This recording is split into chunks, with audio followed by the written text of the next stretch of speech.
come all the way from Washington, D.C. on Zoom with me tonight to talk a bit about a few different topics that are close to both our hearts. And I know that because we've been discussing them a lot on Twitter. So delighted to have you tonight, Koo. Absolutely fantastic to be with you, Harlan. I've admired you guys on the podcast. I love your passion. I love your optimism. I really, really appreciate it. And being here in the US, we don't get to see the fans often, especially now with COVID. But I can't wait to get back to Manchester, man. I just can't wait. I miss it terribly. Yeah, well, like I say, we've obviously built a bit of a bond up, if you want to call it that, over Twitter over the last year and a half that we've been following each other. And it's fair to say that we appreciate each other's views. We also have differing views at times as well, Cormac, but at the same time, we can appreciate the slight differences. And we almost always find some common ground. And at the end of the day, we're all Blues and we all want the same thing when all's said and done. Absolutely. That's why I love the club. We have different views, but we respect each other's opinion. That's why I love the fans of the club. Indeed. Now, first off tonight, I think it's only right to talk about something that you touched on the Forever Blue podcast, yesterday. So if you're listening to this now, it might not be yesterday, but that was actually on Sunday evening with Ian, obviously on the podcast. And that is how we've changed in terms of the style and the system that we now employ on a weekly basis or a 2-game-a-week basis, and how that doesn't really compare to the team that we used to deploy or the style or system that we used to deploy in our more successful seasons in recent times, 17-18 and 18-19. Personally, Cormac, why do you think we've changed, and what are your criticisms of that change? It's a tough one, Harlan, because when I look at 17-18, which to me is the best Premier League team of all time, if you ask me, in a single season or not, they just played the best football I've seen in my entire lifetime. And I've been around for a long while. I watch a lot of games, not just in England, but also around the world. Barcelona, Real Madrid, Juventus. I've watched a lot of games growing up, a lot. And I just feel like, if it's not broken, why change it? Right? If you had Sane on the left, Sterling on the right, Aguero, Jesus through the middle. I remember one game we played, I think it was in 17-18 against FA Cup against West Ham. I believe it was against West Ham. We had Jesus, Sane, and Sterling. My God. The power, the pace, the quickness, the movement. Yeah, I remember the game. It was mind-boggling. I remember the Watford game. I remember Tom Cleverley coming out and saying after the Watford game, he has never seen anything like that. We won 6-0 at Watford. Yeah. The game after, I think it was after the Chelsea game. He had never seen anything like that. And you scratch your head and you say to yourself, what changed between then and now? We had Sane and Sterling, left and right, pulling the whole pitch wide. Right? Fullbacks were scared to come forward. Centre-backs were scared to know where to go. And now we change to this inverted winger where you have the right on the left, the left on the right against the back five, and they cut in. They cut it back into track. You know what, Kua? I think that change came, didn't it, when Sane got that injury in the Community Shield. Yes. And then Pep started to deploy Sterling on the left-hand side. And if you remember rightly, he played on that side against Spurs in the Champions League and scored that early goal in that game. And then it was an absolute goal fest then for the next, I think it was 20 minutes or something like that, wasn't it? Yeah. And he looked to be taken to it quite nicely. But I think with Sterling playing on the left-hand side, he's almost always encouraged to come inside on his right foot. Correct. And that shot isn't always on, especially because as time goes on, players, centre-halves, opposition fullbacks start to suss out what Sterling's going to do. And he almost becomes quite predictable on that right foot. Correct. And you almost want him to run to the byline. And what it almost does is it almost puts him on the back foot. He's not willing to go to the byline on his left foot. And I think there's a fear there from players to disobey Pep in a way. And I get it. I really do get it, because Henry spoke years ago about when he disobeyed Pep and he took him off and he'd scored a goal, etc. And he also spoke about how Pep likes to get his teams up to the final third, and then what they do in that final third is up to them. Now, both them things at the moment seem to be a problem for me. One, players are scared to disobey him. Not disobey him and be disrespectful towards the gaffer, but just say, hang on, we're the ones on the pitch. We appreciate that you're trying to get us to play a certain way, but if something opens up on the pitch, surely that's down to our improvisational talent and improvisational ways to exploit that in the opposition's armoury and then score a goal from that. Is Pep really going to lose it if they disobey him for 1 second and score a goal? I mean, love Pep. I said this earlier on. I love him. I really appreciate him. Love him to death. I mean, just a fantastic manager, probably the best in the world. I mean, the titles, the awards, you name it. It's second to none. But there is a fear factor. I mean, when you have such a manager who's a mini god in the club, there is the fear factor of players speaking up. But let's go back to the facts. Right? Even when Sterling plays on the left, and sometimes he switches to the right and Ferran goes to the left, you notice that we're more dynamic. He basically is able to dribble through more accurately. He's more aggressive on the ball. He doesn't have to cut back in. He's more. I mean, so if that's happening, I just wonder, why can't we just at least try it out? Swap them over once in a while. Let's kind of see what happens. The problem I have is Sterling is fantastic, but if he has to cut back on his right, center backs will figure it out. And then you have Mahrez, who has to cut back on his left. Then it's predictable. We're all both cutting into a back five, and it's predictable. And so either you cross the ball. We have to figure out, in my opinion, what made it work in the first place, which for me was left on the left, right on the right, pace, power, pull the width of the field, and let Kevin play those through balls. Yeah. I remember the game against Stoke. Remember that Stoke game? Yeah. 7-2? Yeah. Phenomenal. Remember the ball that Kevin passed through Phenomenal. to Sané? Yeah. The tap in? Right? Passed through the middle. Sané was that tap. So we had 3 strikers in the box. Any one of them could score the goal. Yeah. There are so many tap-ins that we've created based on that formation. I just scratched my head and said to myself, if it worked in 17-18, okay, granted we don't have Sané, but surely we can have another left-footed player who can play there. Why not try? I 100%, Kieran. The other thing for me as well is that Mahrez, for me, when we signed Mahrez, he did like to come in on his left foot at Leicester, and he was very, very good at it. He scored lots of goals. If anything, he used to come in on his left foot and play reverse passes. And they're beautiful to watch. You know, when Mahrez does something beautiful, it really is sensational. You know, it could have been, it could very well be Messi or Ronaldo that's played that pass. He really does do some magical stuff. And I do think that because of maybe call it an agenda, maybe call it, more issues in games than positives, people sometimes struggle to appreciate the magic that he actually gives us on a weekly basis. And with Mahrez signing for us and being quite predictable coming on his left foot, and City fans getting quite annoyed at that, he then started to change it up a bit and then chop players. So he'd go in on his left foot and he'd quickly change the direction. He'd take him to the byline, smash it across the 6-yard box, and then Sterling was scoring goals.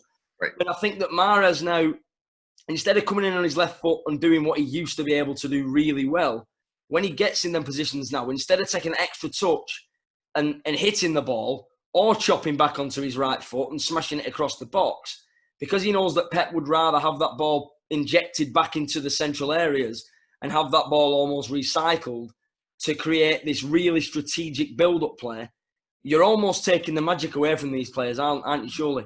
Yeah. I mean, so Mahrez, look at Mahrez's time at Leicester City. And they played a 4-4-2. Vardy and I think it was Okazaki who played front two. Mahrez played in Kevin's role. He was never a winger. Mahrez is not a winger, in my opinion. He's never a wide winger like Sterling or Sané are.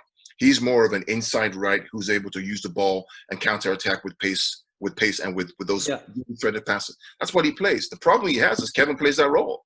So if Kevin's not playing that role, maybe we should try him in the inside role. Remember the assist he gave to the last game? Who was it? He gave it to who scored the goal in the last 2 games or so? The assist he gave when he came inside and passed the ball, right? Yeah. His position was not on the wing. He was more. Foden scores against West Ham, doesn't he? And gets us back in that game. Yeah. And then the Porto game, free kick, penalty, and... Yeah.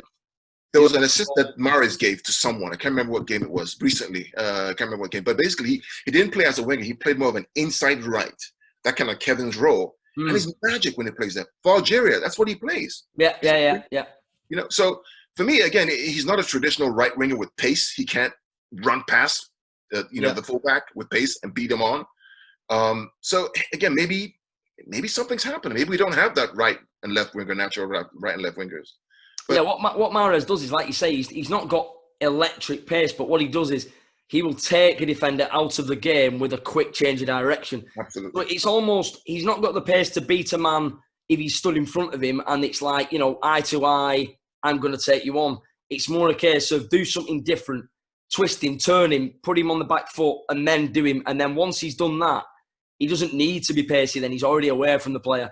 Yeah. And I think for me, I described it to my dad before on the phone before we spoke tonight. And I said, with players like, Phil Foden's a street footballer. He's a magical street footballer. He's an old, you don't really want to start taking his game out of context. You don't want to stop him playing the way he does, because that raw talent is what is missing in today's game for me. Messi's a player that shows that week in, week out. There's not many of them. David Silva was a street football player. Bernardo Silva for me is that type of player as well. But there's not many being produced now. It's a different kind of game. But Phil Foden is one of them stars that comes out of nowhere once in a while. That is, he's learned his craft on the streets. And for me, with that, we don't want to change his way of playing. And I think with a player like Mahrez, what's basically happened with him is we signed him to do a certain job. It became a bit predictable. Then he started to change it up and do his own thing.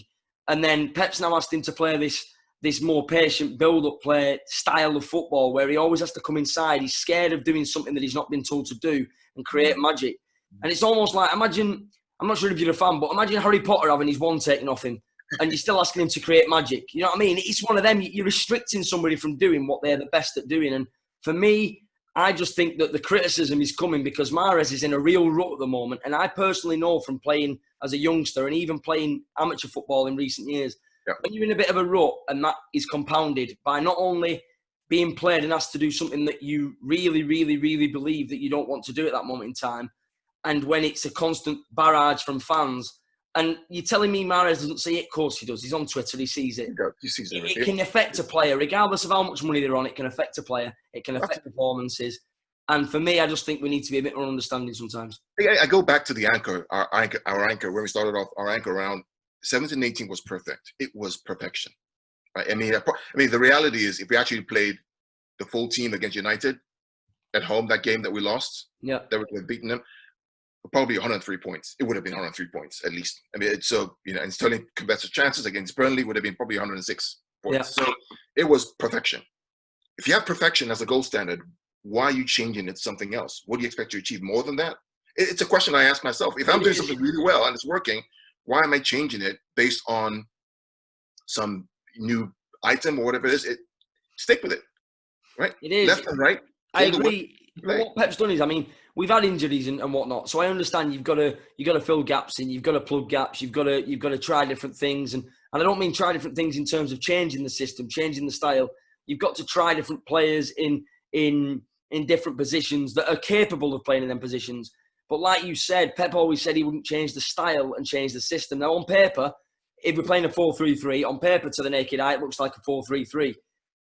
It's always described as tiki-taka football. It's not. It's possession with a purpose. And it's always with the aim of imbalancing the opposition and hitting them where it hurts, winning the ball back with that intensity of a 6-second, win and go again. And for me, like you said, there has been a change here, and it is that inverted forwards, inverted wingers type play in the final third that is affecting our dynamism and directness at times. And that for me is, and I'm not a real fan of the Liverpool way of playing football, but when they get in the final third, they are ruthless and they penetrate and they are very, very, very direct when they need to be direct. And I feel that for me at the moment, we're playing ourselves out of a goal scoring opportunity when we should be playing ourselves into one. And for me, we overplay at times. You raise a good point because that's what Liverpool do. They play the inverted forwards, right? You have Mane on the left and Salah on the right, left and right footed. I think that somewhere along the line, maybe someone has seen that and said, well, I'm going to copy that. I'm going to do that. It doesn't work for us. No, it doesn't. It probably will never work for us. But with regards to the directness and that kind of reluctance to keep, resorting back to wanting to play inside and not allowing our wingers to use the talent and pace and skill and ability that they've got to maybe go on the outside and I wouldn't call it old school, but hit one hard and low across the box for players like Aguero and Sterling. And even if it ricochets off someone, because Liverpool won the league last year for me, because, all right, they got more points than everyone else, but because they relied a lot on half chances, they relied a lot on ricochets and those chances that weren't clear cut, those ones where get smashed into the box by Robertson or Alexander-Arnold. I'm not saying resort to that, but Mahrez to the byline, hits the ball across, 6-yard box with a bit of pace on it. It ricochets off the Burnley fullback or the Burnley centre-half, Tarkowski, for example, if I put the name out, and it's a tap-in for Sterling. And goals. Remember the Jordan Pickford? Yeah. Anfield? Yeah.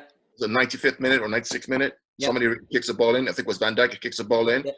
right? Jordan spills it, and then what's his name is on right there to kick it in 1-0. Right now, fortunately, we won the league, but could have gone anyway. I mean, right? I'm not saying, yeah, exactly. I'm not, I mean, and this is it. And I'm not saying, you know, a lot of people that might listen to this will say, oh, you're grumbling about Pep's style. No, I'm saying keep the same style, but just, you know, have that kind of, don't be as stubborn with regards to not allowing creative players to let them creative juices flow in matches. Give them a bit more freedom at times, like you're saying, to not have to come inside. Tell them that they can do if they want, but tell them they can also go outside as well. And I think for me, it's gone from 17-18 and 18-19 to being a bit too strategic, where we end up playing ourselves into trouble and overplaying for me. And there was more freedom in 17-18 and 18-19 than we're showing right now. And that's why it was a lot more free form. We were scoring a lot more, you know, flowing goals, I think. Yeah, I mean, I agree with you. Again, if it worked in the past, given we have injuries, you know, modify it. But here's a point. Whenever you see the team sheet before a game, right, how do you feel about we're going to win or lose? When I saw the team sheet against Lyon, against Southampton, against West Ham, I knew we would get points, or we get a point at worst, at best. Yeah. I look at the team sheet, I'm like, nah, this team sheet's not going to work. And I have evidence for that. Every time I see a team sheet, I text my friend and say, buddy, this is not going to work for us. Last Saturday, saw the team sheet. I saw the back. I saw Garcia. I saw Mahrez. I'm like, this is not going to work. It's not going to work. It's not going to work. And you wonder why, if I can see it, if you can see it, you know, I mean, why can't others see it who are supposed to be responsible for that? The thing is, Coleman, I mean, for me, a lot of people listen to the pod know that I'm quite analytical. I'm quite tactically aware, and I research a lot. I study a lot. I've got a natural knack of knowing what's what in terms of the way that we play. And I've watched a lot of Pep at Barca, so I understand our style properly. And I put a lot of effort into watching other teams in the Premier League play. So when we do come up against them, I almost kind of can anticipate who's the danger men, where we need to, you know, hurt them, and et cetera, et cetera. But for me, I look at it from a coaching perspective as well, because I'm quite a passionate person in that sense. And I'm looking at getting into coaching myself. I've got a few badges, and I'd love to be able to put into practice what I discuss on Twitter, and what I would do differently maybe on a match day than Pep does. I'm not saying I become a better coach than Pep, but all I'm trying to say is I'm not talking from an ivory tower and saying, you know, this is what Pep should do, and I wouldn't try it myself, is what I'm trying to say. Well, Harlan, you're absolutely right, because I coach two teams here in the US. I coach, a U16 and a U12, right? So I'm trying to learn from what I see and watch. I'm doing my best just to have my D license, working on my C license now. So I'm using all these to learn, and I'm asking questions because I really want to understand why certain decisions are made. It's not because I'm trying to be better than someone else. I want to know why they were made. What was the reaction? What was the reason? What was the logic? Especially when I look at the team sheet, I say to myself, this is not going to work. And I'm proved right. The Lyon game, saw the team sheet and said, hell no, it's not going to work. We're going to get beat here. Yeah. You can't play a slow center back against a fast Lyon team. No. You can't play a slow center back against Antonio. My first comment when I saw the team sheet, cannot play Garcia against Antonio. He's going to get skinned. And what happened? Well, there's that from a tactical perspective, and there's also the perspective of, is Garcia really in the right frame of mind to be playing for City at the moment? Is he really in the right frame of mind to be playing? Should he be playing against a side like West Ham? I almost think that Pep's looked at West Ham and thought they'll sit deep. West Ham haven't been performing recently, you know, very well over the last couple of years, and they're not really going to trouble us that much other than on the counter-attack. And I didn't think that he thought that the goal would come in the manner that it did. And for me, Diaz has been put under too much pressure when playing with Garcia, because he clearly isn't tactically there right now. And for me, when Diaz gave the ball away against Porto the other night, this time last week almost, I actually didn't blame Diaz after he'd lost the ball. I blamed the midfield for not picking up on that pass earlier, not anticipating that something may go wrong.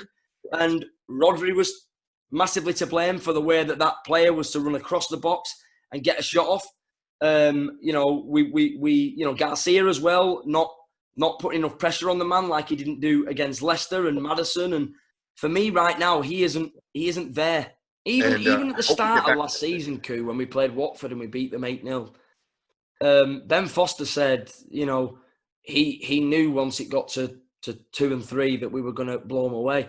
Again, when we played them at the back end of last season, Foster said, didn't he? I think that's the game you're on about.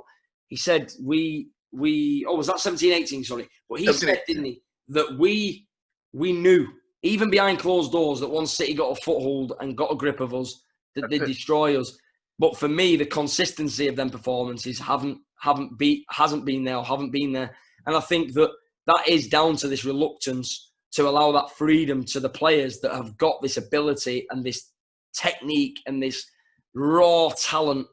And we are stunting players like Mahrez by asking them to play in a way that, yes, they should be asked to play, and the manager should be the one, or the head coach should be the one that tells them the style and how he wants to play. And that is the sole kind of objective for the game. But there's got to be that improvisational touch as well from the player, where in years gone by, we've allowed players to be expressive. And now for me, I'm not seeing enough of that. You know, every player looks the same going forward now. You want to see why that player is Mahrez, why is he Foden, why is he Sterling, why is that player, and we don't see it enough now. We don't see that individual talent. They almost look robotic as they're programmed, you know. I think that's a fair point. I mean, these are things that we observe. Again, if people say we're slacking up, no, we're not. It's just the questions that I have internally, and there's no one to talk to. I mean, I have a few friends who are City fans. We debate this, but it's just questions that I ask all the time. You know, Leon game. Why the hell would you play a kid from the academy against a Leon team that's a counter-attacking team with Depay, Toko Ekambi, and all the Musa Sissoko? I think obviously, you know, you got Cornet as well, who was all over the place. You know, Max Cornet, a fantastic player, but somebody that night that took the shine off himself, really, in terms of theatrics. But there's one guy from he plays for Celtic and now plays for Leon. What's his name? Sissoko, whatever. Dembele up front came on. Dembele, that's it. Dembele, right? Dembele. We know these guys are quick. These guys are good. If you're not quick, you'll struggle even in the back three. Well, look how we were exploited against Leon. Look at how the goals came about. One ball in between, split the defense, and then you know it's happening far too much. And like I said, you know, attack is the best form of defense. And granted, if we keep nice possession of the ball and we progress up the pitch nicely, it's lovely, and it means that we're not in any danger of conceding a goal. But it's when we lose the ball that we're in danger of conceding, because we've not got that ruthlessness in midfield without Fernandinho. And when we are going forward, like you said, it's too robotic, it's too one-dimensional, and we're not allowing that freedom, which I believe would elicit more goals. Yeah, it's a tough one. I mean, Sergio's out, Gabriel's coming back soon. Maybe when they come back, they'll be able to get back to the heights that we were at, and I'm looking forward to it. The Leeds game this season for me was the best game I've watched in a long time. I thoroughly enjoyed both teams playing. I thought we tried. Sterling missed his chances, but that was a really good game to watch the guys play. And I like the fact that Laporte and Diaz were really good on the ball. Yeah, they look very, very, very comfortable, very, very similar as well. Almost look like, if we're talking about robots, they look like the same player in theory in the game. The same player. Just like a mirror was in between the two of them, and they were both very composed, very, very, you know. And I think cohesion's a big word as well for us. You know, you need that bond between players. And if you remember years ago, we had Zabaleta and Nasri. They had a really, really good bond with each other. You know, Zabaleta would overlap, believe it or not. You wouldn't see him doing it now. Obviously, he's retired now. But Zabaleta used to overlap a lot. And Richards used to love Nasri as well. You know, lend Nasri the ball, bounce pass, get it back. There we go. And it's them individual bonds at the moment that we've not established this season or at the back end of last season. So the bond I know that really worked well was David Silva and Leroy Sané on the left-hand side. That was a fantastic bond. They understood each other well. They knew when to pass the ball, when he was going to go away. It was almost a match made in heaven to have Laporte, David Silva, and Leroy Sané on the left-hand side. And then with Mendy when he was fit, was just a really, really good bond. And then De Bruyne's bond with Sané as well, especially on the counter-attack. Oh, he always knew where Sané would be. Yeah. It was that whipped, you know, I'm doing it with my hand, obviously, everyone can watch this anyway, that whipped ball, De Bruyne would drive, you know, he'd almost drive like Yaya did, but he'd know when to stop. Yaya would carry on into the box. De Bruyne would stop, he'd see Sané, and he'd drive that ball out to him, and it was electric. Remember the Stoke game, 7-2? Yeah. Right from the inside, all the way across? Remember the goal against Aston Villa when De Bruyne drove the ball across the front of the goal for Gabriel Jesus? Yeah. I mean, when we click. When we're off our game, you can tell from the team sheet, you can tell from the offing that the game's going to be tough. So I'm still hopeful, Harlan. I think that the manager will figure it out. I mean, he has to figure it out.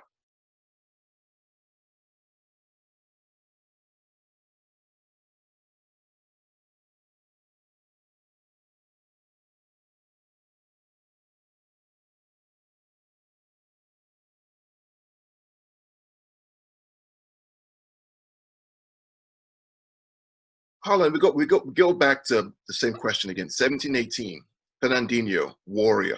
I mean, a warrior. He would chase everything down and try to get the ball from you. Vincent Kompany, when he was there, warrior. Okay, you take that structure or that statue, you look at what we have today. Rodri is a good ball passer, but not really a warrior like Fernandinho. Garcia, is he a Kompany? He's not. So you expect to get 100 points or win the league again, but yet what made you work in 17-18, you've completely changed that philosophy, right? Yeah. Thomas Partey. For me, Partey is the perfect Fernandinho replacement. We've spoke about this many times. I'm not an Arsenal fan, okay? But Thomas Partey at Atletico de Madrid was the perfect person we should have brought in for Fernandinho. Well, we signed Rodri from Atletico Madrid. And I think that I heard that we were being linked with Partey at the same time. And we wanted Bruno Fernandes, a season before, and then that kind of moved on to the season after. Yeah. And we were looking at different types of midfielders. It's like when we wanted Daniele De Rossi many years ago, and we couldn't get him because Roma weren't willing to let him go. And we went out and bought Javi Garcia. And I put a tweet out the other night, basically, giving a bit of background on what I thought Garcia was like in a City shirt. And he was a decent passer of the ball. He was an aerial threat.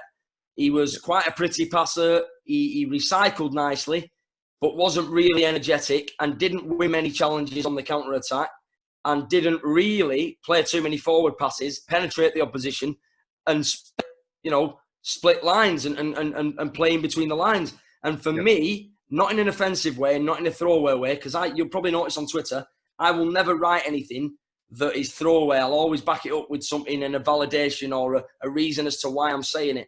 And I don't think that Rodri, say 7 years on or 8 years on from signing Javi Garcia, is a better player than Javi Garcia right now. Garcia was a bit older when we signed him, but they've got that Portuguese-Spanish connection, and they seem like a similar type of holding midfielder. And for me, they're not.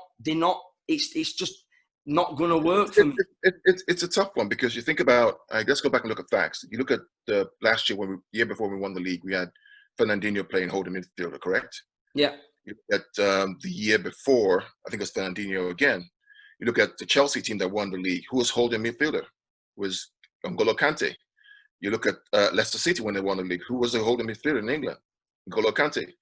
You look at United days, much as we don't like them, right? Who was holding midfielder for them? Wasn't it Roy Keane at one point? Was it Roy Keane at one point? Keane? A tough mofo, right? But he got the job done. You look at Arsenal when they won the league, right? Patrick Vieira. You got tough mofos doing the job right in the center of the park. Not a, pass and recover, slow player. You have tough mofos in the Premier League. Now in Spain it's different. So Busquets does the passing and the moving, great. But in England, as far as I know, if you don't have a tough mofo in the middle of the field who can challenge and win the ball, who's dirty on the ball, like Alan at Everton, right? You will struggle. And the evidence is clear all the way through. Look at all the champions of England. Yeah. Right? They always have that number 6 who is a tough son of a bee, who will do whatever it is it takes to win the ball back.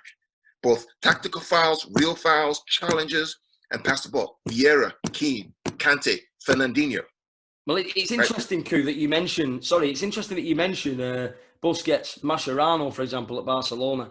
When Barca signed Mascherano from Liverpool, they converted him in the end to play at centre half, and I say converted him. They slotted him in there, and it just worked. They did it with Busquets at times as well when they had injuries to Piqué or Puyol at the time. They'd slot Busquets back in and maybe play. I think Sergio Roberto, when he came through, slotted in at holding midfield. And, Busquets went back there. And when we signed Rodri, I had a lot of City fans telling me that Pep's signing him because he's quite a young, fresh Spanish central midfielder that Pep sees as the brand new Busquets. the difference between Rodri and Busquets for me is Busquets was putting challenges in when the opposition were counter-attacking at 23 years old. You know, Mascherano, when he was 26, 27 at Liverpool, and then when he moved to Barcelona, was putting in challenges when the opposition were counter-attacking. And they were both very, very good and are very, very good at playing forward passes, sideways passes, recycling possession, complete central midfielders.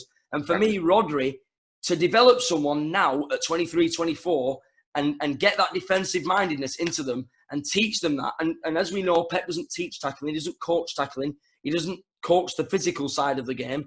So for me, if Rodri's going to become Fernandinho's replacement, he's got to dig deep, invest in himself, and learn how to become a hard-hitting warrior of midfielder. And for me, we can't wait around. And if we'd have signed Partey, we'd have hit two birds with one stone. We'd have killed two birds. Well, there's another angle to this, right? Douglas Luiz at Aston Villa. That's what he is, right? He's not a good passer of the ball like Rodri is, but he's a tackler. He will tackle you in the middle of the park. But he can pass. He's not a passer of the ball like Rodri, but he can pass. I watched him play, I think it was Bayern Munich here in the US 2 years ago. I watched him play in a friendly, right? He was beautiful to watch. He had the braids on. I watched it, yeah. I was there. I was there with my wife in the stadium. We traveled there in the stadium. We always try to, wherever city are playing, we try to go. It was beautiful to watch this kid play. Was that the game when Phil Foden and Bernardo Silva was on fire? Correct. I remember, that was the game. Bernardo Silva was there, Foden was there, Sane played a little bit. There was another kid from the academy who was there as well. Was it Brahim Diaz? Not Brahim Diaz, another young, stocky guy. Lucas Nemecha. No, Nemecha, it's another kid. He's an English kid. He's gone off. He played right back. I can't remember his name, but he's an academy kid. But he was really Luke good. Bolton. That's it, Luke Bolton. Yeah. So, again, you asked the question. Look at the evidence. Even Liverpool last year, Fabinho and Henderson, right? Tough mofos who can tackle, who can pass. The year before, Fernandinho, Kante, Roy Keane, Patrick Vieira. So we're not making up stuff. I'm just looking at the data and saying, if those guys are winning. I mean, the name for the number 6, Harlan, in the old days, is called what? The Destroyer. Yeah. Right? If you can't destroy and lay the ball on, then what are you doing?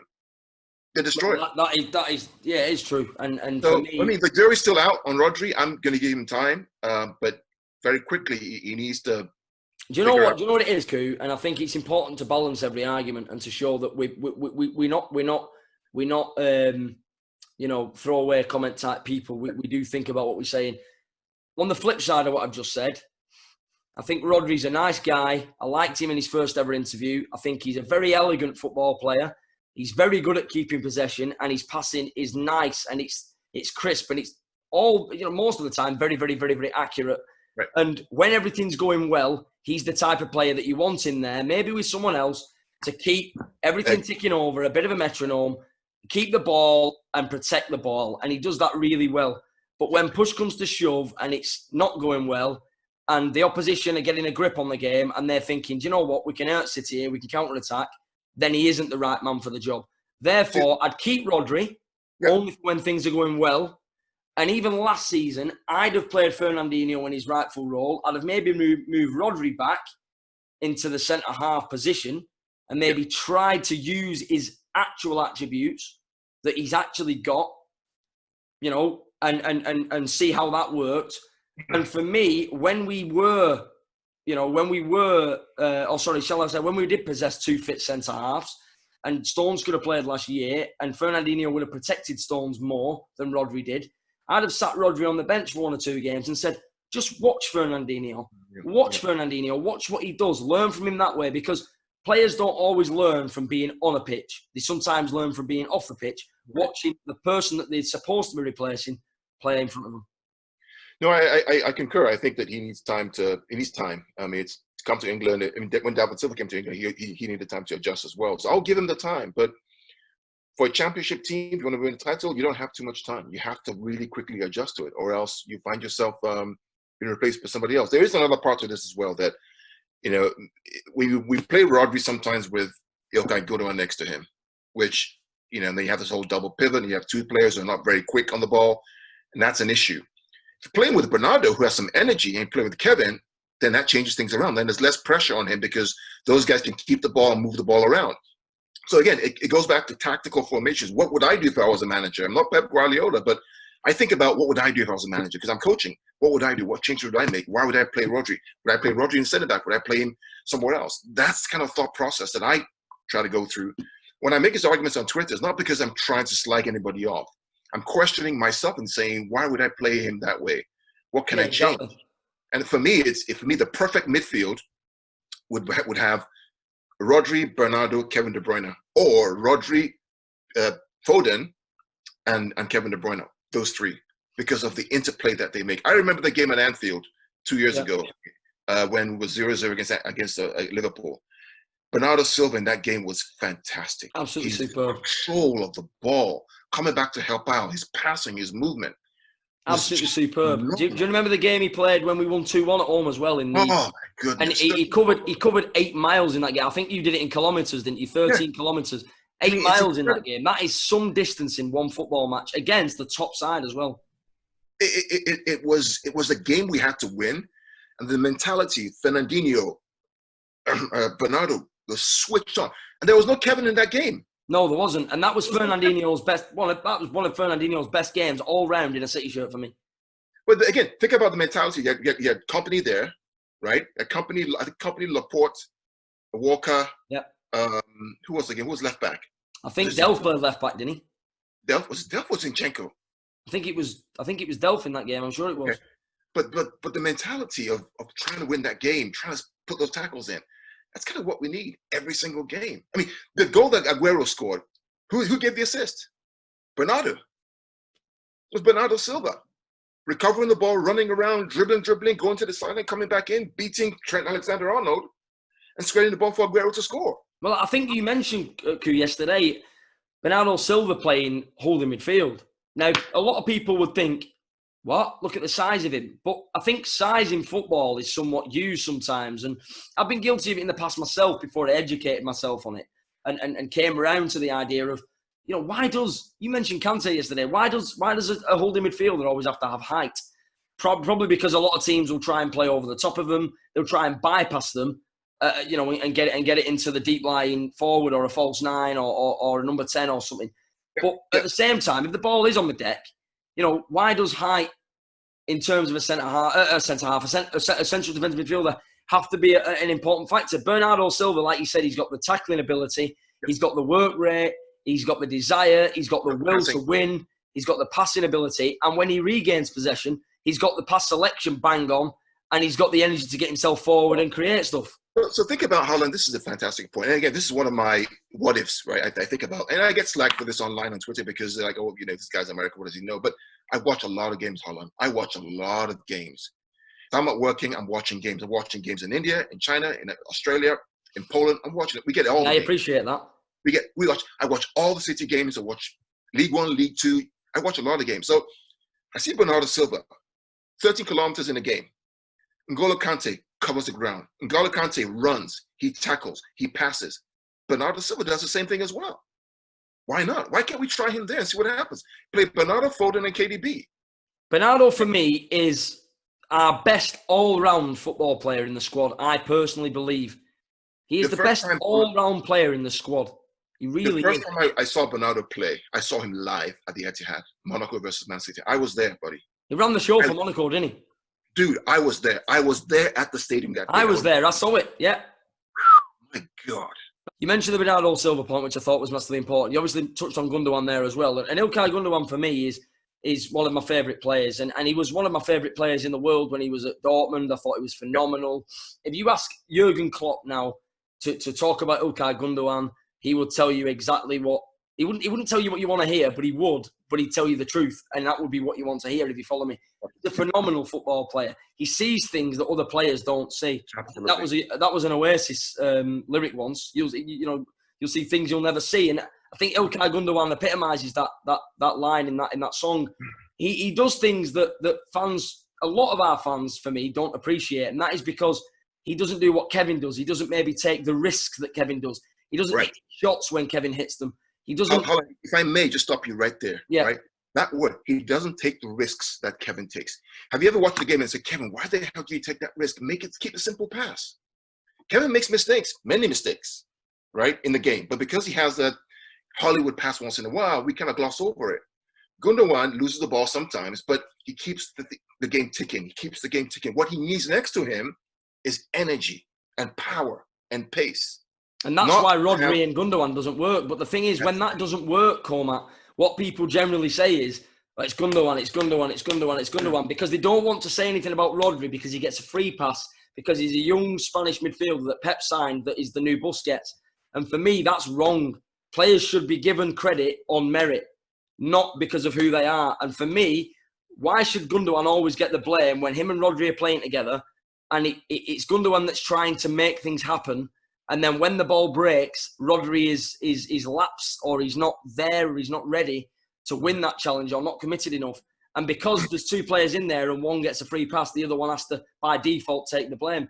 For me, with Gundogan as well, he always seems to play that pass because he knows that the next pass is on. So he'll always see the second pass before he plays the first. And for me, that is an important thing. And not many players in world football have that. David Silva has it. De Bruyne sometimes has it. Bernardo Silva has that in his locker as well, where they'll play a pass with the aim of the third or fourth pass getting to a certain area. And for me, that's why Gundogan doesn't take the risks that other players take. That's why Gundogan, sometimes he maybe doesn't waste possession on a shot that he believes isn't going to benefit him. And he'd rather play the extra pass, which isn't overplaying. It's to try and guarantee a goal. And for me, it's not appreciated enough in Gundogan's game.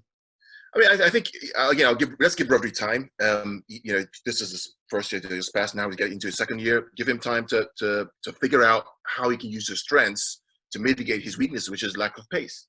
He has to figure it out. It's something he's going to have to learn, like other people have learned in the Premier League. But I go back to my issue of look at all the championship teams in the Premier League. In the Premier League, right, you always have a destroyer, a bad mofo, a son of a bee who's willing to do the work, either quietly or loudly. Roy Keane, Vieira, Kante, Fernandinho, Henderson, Fabinho. Fabinho's a bad guy. I don't like Liverpool, I'm a fan, but he does some dirty work in the middle of the park. He cleans things up. So for me, Rodri has to figure out how to evolve to that, or figure out a way to compensate for that, because we need that as a team. Our 4-3-3 system needs a holding midfielder who's able to have the energy and the tactical nous to be able to recover the ball and give it on to the front players.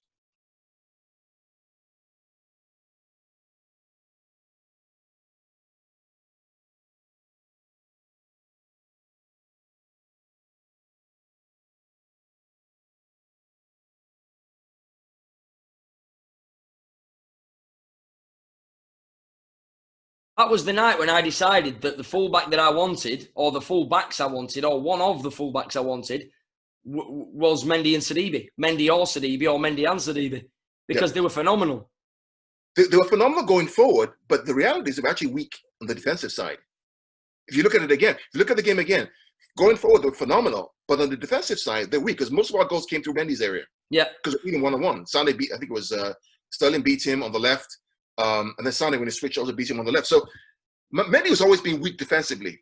So when City fans say Mendy's weak, yes, he's always been that way. So when we bought him, we didn't buy him to defend. We bought him to be an attacking fullback. Well, that's what I mean. And this is what people get wrong, Koo. They always say we signed Cancelo and we signed Mendy as right backs and left backs. They don't make him like Zabaleta anymore.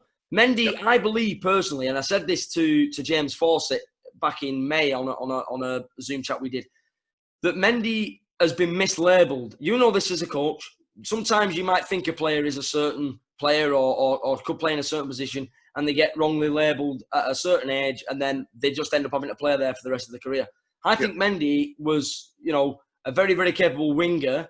And then if you look at the energy levels he's got, you could probably say a wide midfielder. He probably got stuck at left back at youth level, at under 15 level, at Marseille, for example, and it's stuck. And his attacking game, he can't help but bring that attacking game out. But then when somebody puts pressure on him, he folds because he isn't a defender by nature. It's not in his armory, is it? Harlan, think about the defenders of old, right? Paolo Maldini. Mendy's not like that. That's a proper left back, right? I mean, Mendy. So the goal that we conceded at Monaco, I think it was ball came. I think it was Fabinho scored the goal.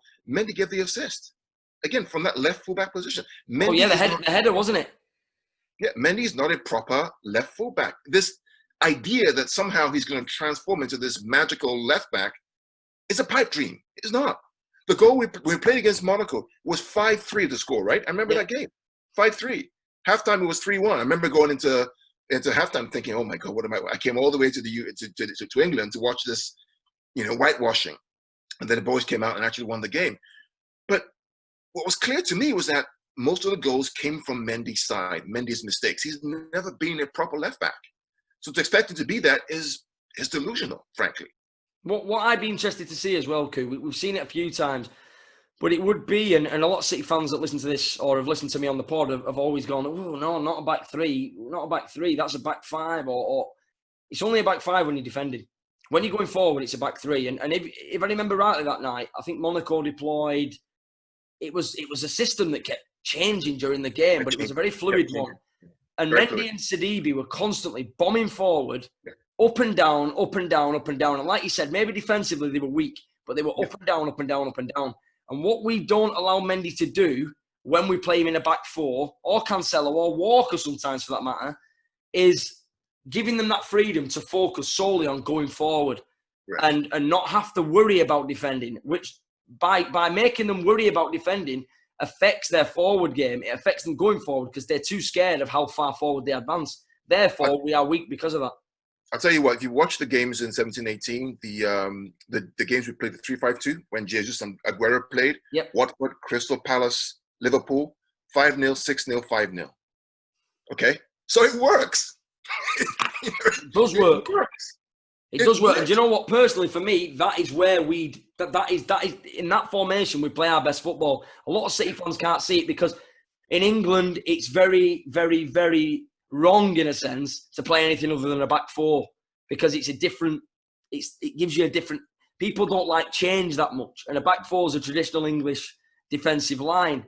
But for me, with players like Mendy, Walker, and Cancelo, you've got to give them the opportunity to get forward and offer you that. And with three strong centre-halves, which last year we didn't have, but now we've got in Diaz, Ake, Laporte, and then not forget Stones in the middle of a back three. Not on the right, not on the left, in the middle of a back three, giving him that security either side of him, giving him that confidence that he can play out from the back and that if he makes a mistake to his right or his left, he's got that support. I think the issue also is because we have a lot of injuries, so maybe everybody's not fit at the same time. If we had a fully fit squad, everybody's fit at the same time. I'm sure I know Pepper probably picked the right team for the right occasion. Injuries have probably hampered him, but when we played that 3-5-2 in those games, I watched those games. I think we also played, was it Huddersfield or something? We beat them 6-0 or 7-0. I mean, we just blew teams apart. Yes, we were, liable to the counter-attack, but going forward, we scare teams. I mean, the Watford game, I will never forget that game. I remember Cleverley's point. He says, I've never seen it. This is Cleverley, a play for Man United. He said he's never seen anything like that in his whole life. Yeah. For a team to play that way, with that kind of control and passing and moving, it was just sublime.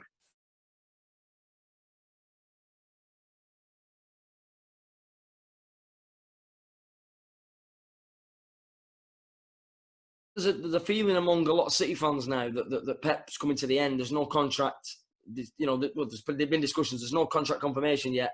Yeah. Did you almost think that there's a lot of uncertainty, and it's almost like I would never say that Pep isn't as interested as he once was, but maybe the performances are looking a bit tired as well, and maybe he's thinking that teams have sussed us out now, and that he's not going to have enough time left to kind of try something new.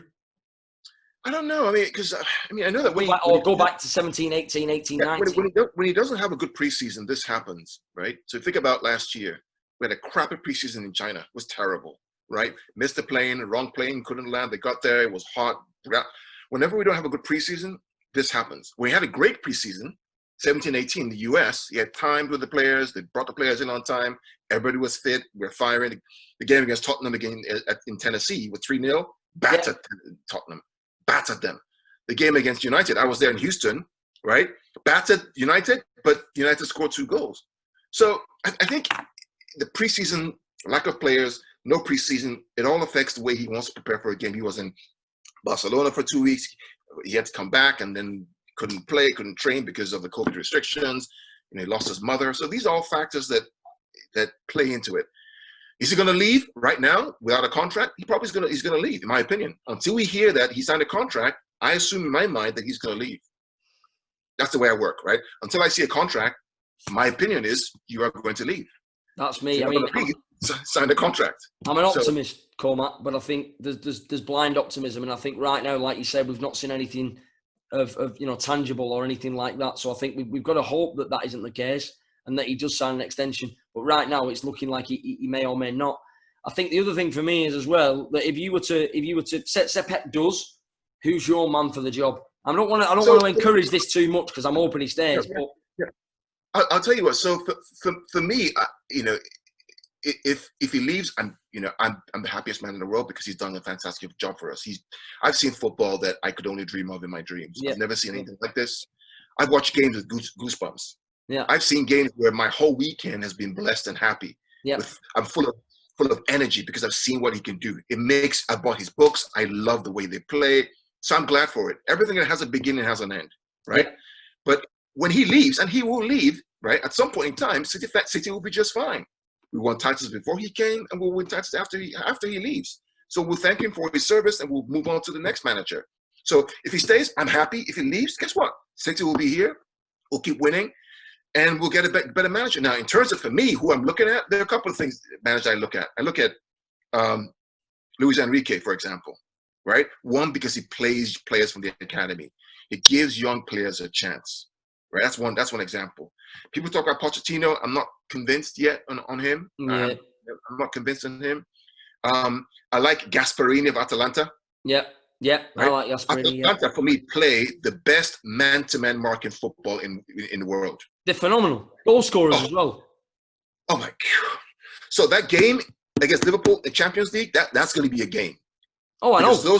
And when they were drawn against them, there's a lot of Liverpool fans going, Atalanta, yeah, if you look at who Atalanta actually are, top goal scorers in Serie A, quality team, and when we played them last year, we were better than them in their Champions League games, but they still managed to get quite far in the Champions League because they got to a stage in their league season where they were encouraged and enthused by their league form, and they become ruthless in Champions League. Absolutely.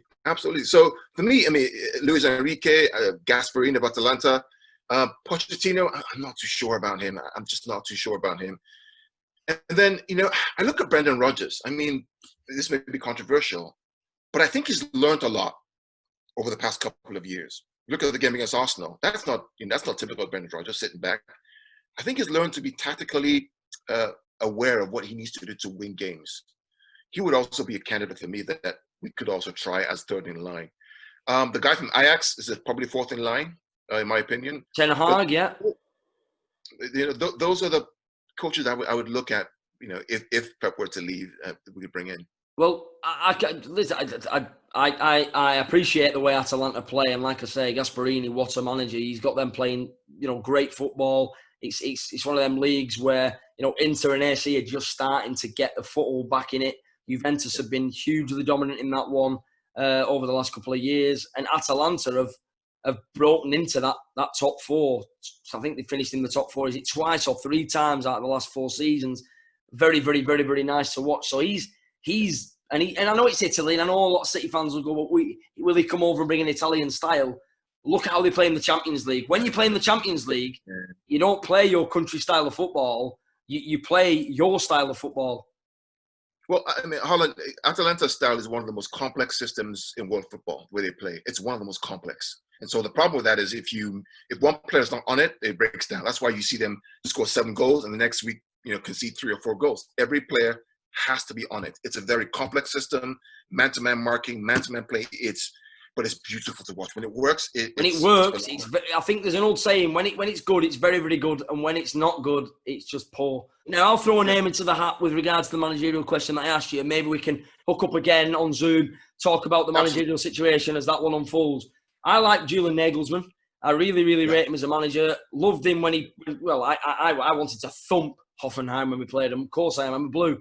But I really admired what they tried to do against us. All right, we were too big for them. We were too good for them. But I like what he did. When he got the move to Leipzig, I thought it was well-deserved. It was well-warranted. he's doing nice things there. He progressed well in the Champions League last year. And, you know, he's a very, very, very, very good manager. And I like the German style of football. I think it's the closest league to England, the Bundesliga. And I like the fact that he's young, he's got fresh ideas, and he knows how to play with not our level of player, but let's not be disrespectful to the Leipzig players. They've got some very, very talented players, some very talented young players, and similar type players to us. Maybe not at the level of our players, but similar type players that would easily be able to slot into the way that we play. And I think that although Pep's Spanish, and it's a very different style to what England's been used to before, and Nagelsmann's style is maybe more towards, it's a hybrid of that and Klopp's style with a gegenpress, so to speak. I think that Nagelsmann will be able to bring something different, but inherit our squad and be able to cope and move forward with it. And I think that he for me, would be one of the standout men for the job. But Gasperini, like you said, would be a good shout. The only challenge I see is if he comes in, he likes players who run with power, pace. We have some players who really can't run to match his intensity. So that's another issue, right? Because, I mean, if you imagine a Gundogan or Rodri in RB Leipzig, can you imagine that? I can't. When you have, you know, Upamecano, you have our boy Angelino, you had Timo Werner who was there, you had Sabitzer who was there. These are players who were fast, aggressive. They don't. And as well, they had Werner, but they had Yusuf Poulsen as well, a class player up front. Exactly. Like you say, you know, they've got some really talented players, and like you say, the intensity levels would probably be the one thing that would trip us up.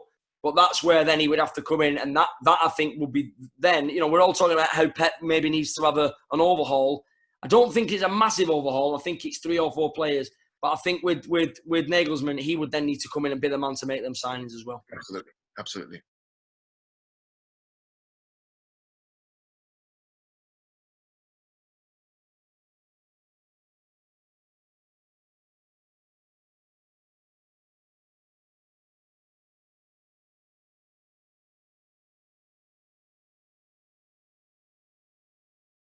But why do we watch football? The reason why we watch football is because we love those highs and the lows. One week you're completely up, the next week you feel like crap. But that's why we watch the game. You know, it's the emotion that's behind the game. Now, you know, when we were winning the league by 18, 19 points, after a while, frankly, it got a little boring, right? I mean, let's be honest, right? When we were like 18 points ahead, we're like, okay, you know, we're going to win the league. It's a little boring. 18-19 season. Now that was tight. That was enjoyable because every game had something. I think that for us, I felt as, I mean, I don't know how the players felt after every game, but I can tell you from a fan's perspective, and I know a lot of fans that felt the same. My girlfriend felt the same, especially coming home from matches. I felt a lot tired of coming home from games because we put a lot in the ground. You've been to games yourself. You know that right now I'm struggling from home watching games. I'm sure you are too, even though you probably watch more from home because you're in America. But in a different kind of way, it's you go to matches in America, or you have been going to matches in the US, and there's nothing like going to a game. And right now I'm watching matches here and I'm getting up for it, and I'm a very passionate fan in my own flat. But at the same time, even when we win 3 or 4-0, or when we beat Wolves 3-1 and it was a Gabby goal last minute and I'm buzzing, I've still got all that pent up anxiety and that adrenaline that I've not let go, and I can't let it go because I'm not in the ground. And you almost feel too full, and it's correct. You've not got it out. I remember when I came for the Schalke game at the Etihad Champions League game. Got to the stadium, the smell of the grass, the fish and chips, the people, you know, the outside pavilion. I miss that, man. I really miss. I try to come to England at least 3 or 4 times a year to watch a game. I mean, I save up.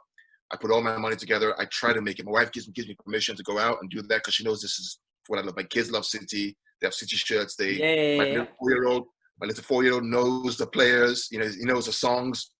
So we're in it, right? And coming to the Etihad, smelling the grass, you know, the fish and chips, you know, going out and drinking beer with the lads, just seeing people around. I miss that. I really miss that. And I can't imagine what you guys feel not being able to go to that every single game. I support New York City FC because of the City Football Group. I go to New York to watch games, right, whenever I can. When they come to DC, I go to watch them. So for me, it's not just about a plastic family food. I really, really enjoy supporting the club, both in the highs and both in the lows. And my frustration is not because I want to support another team, because I question, why are we doing this? When it works in a certain way, why are we changing it? Yeah, That's why. Exactly. And to bring it back to what you were saying, with regards to being miles ahead, it's almost like the 18-19 season, being at the games, we were very, very tired coming home from the games. And it was an enjoyable fatigue that we were all feeling. It was, you almost felt like you'd put everything in as a fan at the match, and the players, especially that 2-1 against Liverpool at home.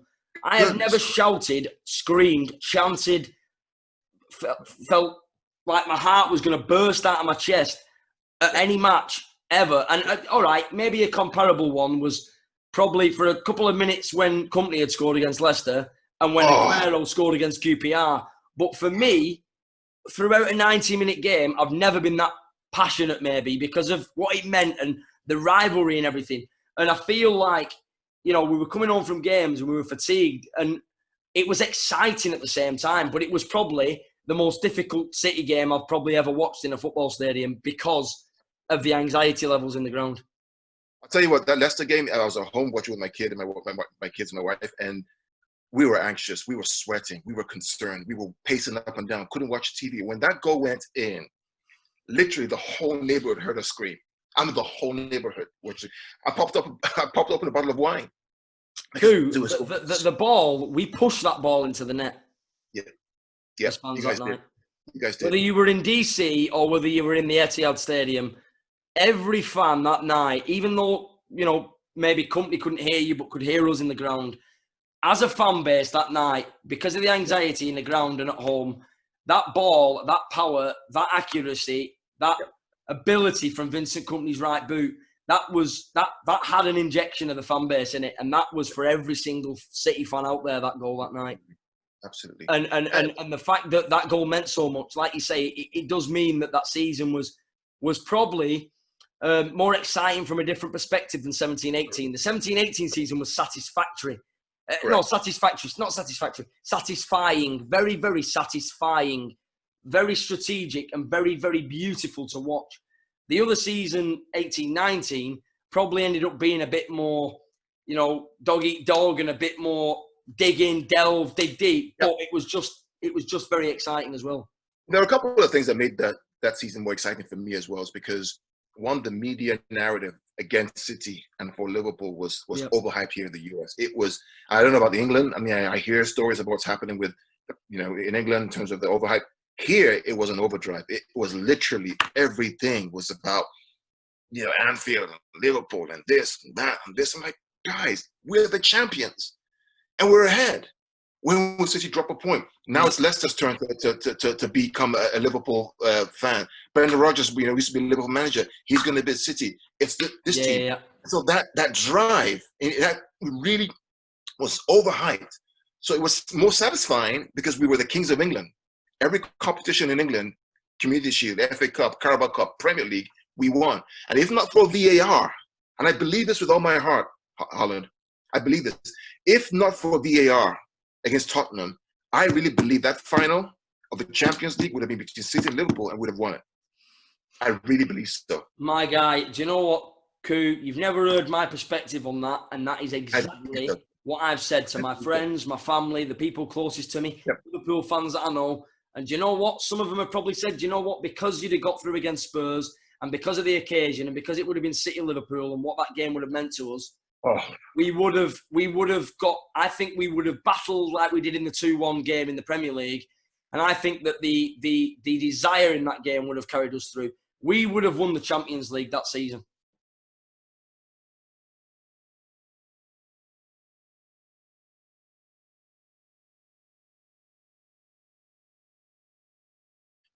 But now let's get to the grind. Let's get back to what we're doing best. Let's get back to playing, because the next 3 games for us are critical. Yeah, they are. Very, very, very, very big. I mean, like the next 3 games are critical. On the podcast, win that game in hand and we're within touching distance. Yeah, you win your game in hand. You win against Sheffield United. You win against Liverpool. International break, you're top. Then you come back and you get back your form.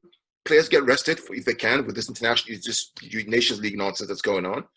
But next 3 games are critical for us. We can't slip up anymore. I don't know if you agree, but the Liverpool, I think you will because of what we've spoken about tonight. But the Liverpool game for me isn't even a Premier League game in a sense. It is, but it won't be treated like one. Even behind closed doors, that is like a cup final for me as a Blue now. And I think that we won't go into that game and judge what we'll do in that game based on the game previous or games previous to that game. We'll go into that one with we want to beat Liverpool today, regardless of the result before it. But like you said, all three are critical. And the big one for me, well, there isn't a big one for me. All three of them are big. But I want to beat Liverpool early on in the season and just give us that bit of, yes, all right, if we beat Liverpool, it still doesn't mean everything's fixed. Yep. But what it does is it gives us the confidence that we're going to need to fix things and then progress through the rest of the season. Here in the US, I call it the big momentum, right? It gives you momentum. It gives you self-belief. It gives you, think about this. After the 2-1 game, again, we lost against Newcastle, the game after. But once we recovered, 14 games unbeaten towards the end of the season. Who does that?